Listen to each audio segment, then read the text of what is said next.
What happens when a seven-time world champion walks into Ferrari expecting evolution and finds resistance instead? That's the reality Lewis Hamilton is living right now.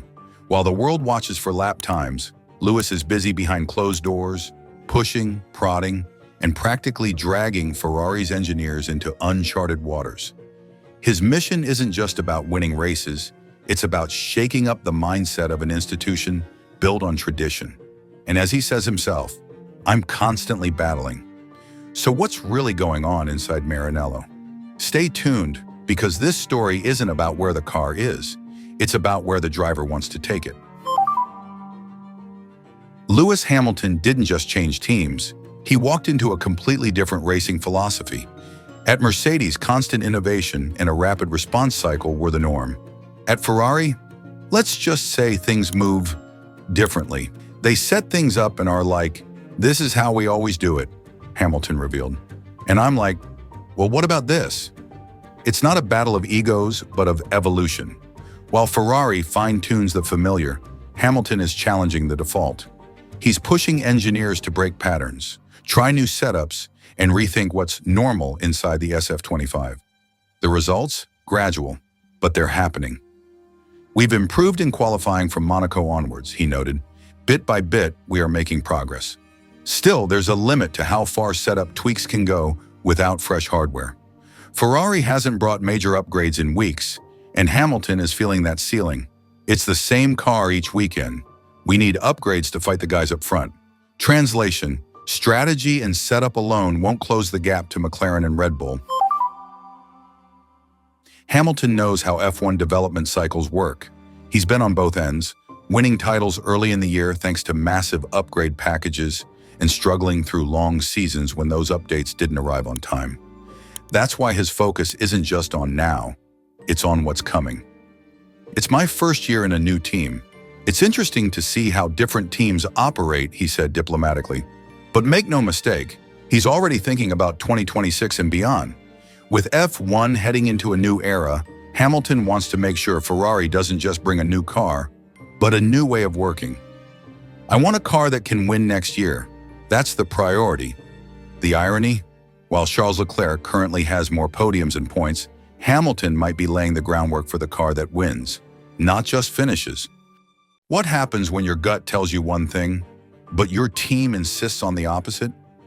In the chaos of the Canadian Grand Prix, Charles Leclerc found himself in the middle of a strategic tug-of-war with Ferrari.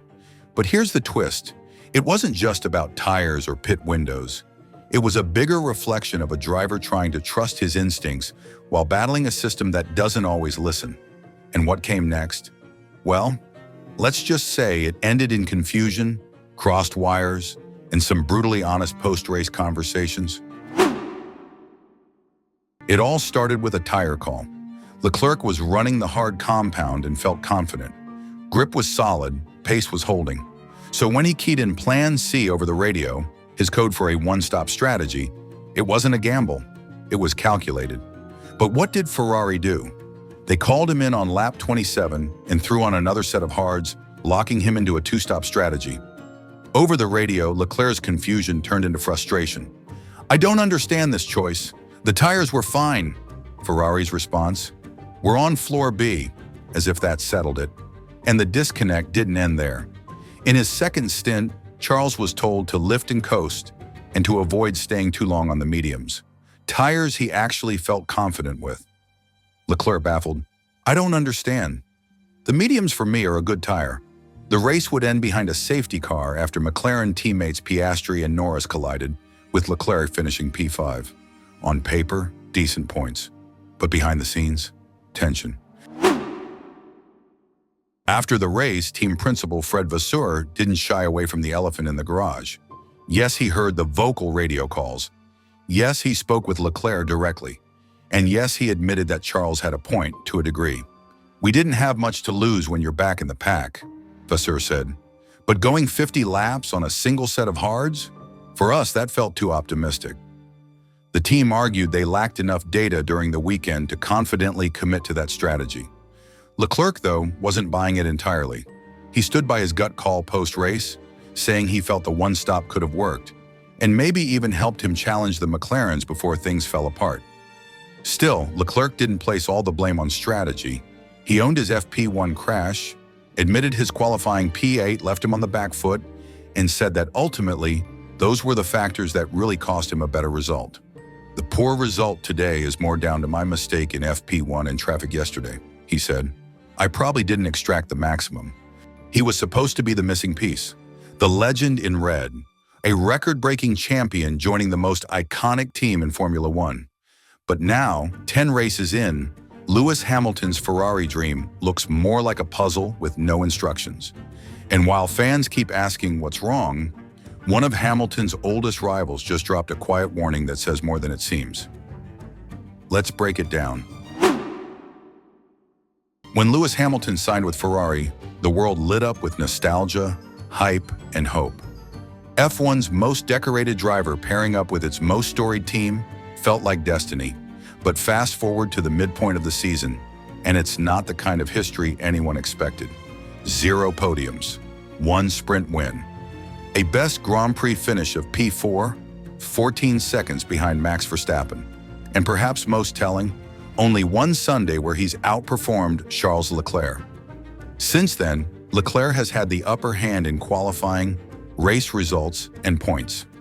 The scoreboard isn't lying, but Hamilton isn't just quietly taking the losses. He's been dropping cryptic clues, saying things like, "There's a lot of changes that need to be made in the system. I wish I could tell you what's happening." He's hinting at deeper problems, ones buried inside the Ferrari structure. And the silence around specifics? That's loud in its own way. Now enter Fernando Alonso. Not just any former teammate, but someone who knows what it's like to wear red and carry the weight of the Tifosi's expectations. When Alonso speaks on Ferrari, it's not speculation, it's experience. When asked what's going wrong with Hamilton, Alonso shrugged off any blame game. "I have no idea.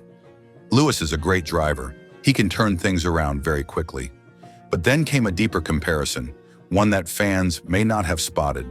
"I don't think the situation has changed much compared to last year with Russell." Oof. That hits, because it implies Hamilton's struggles aren't just about getting used to Ferrari. They're part of a bigger trend, one that goes back to the final chapter at Mercedes, where Russell often had the upper hand too. Alonso doesn't claim to have insider info, but that's his whole point. No one does. Not the media, not the fans. Only Hamilton and Ferrari know the full truth. And based on Lewis's vague comments, there's more happening behind closed doors than anyone realizes. "It's difficult to give an opinion without having all the information," Alonso concluded. A warning wrapped in diplomacy.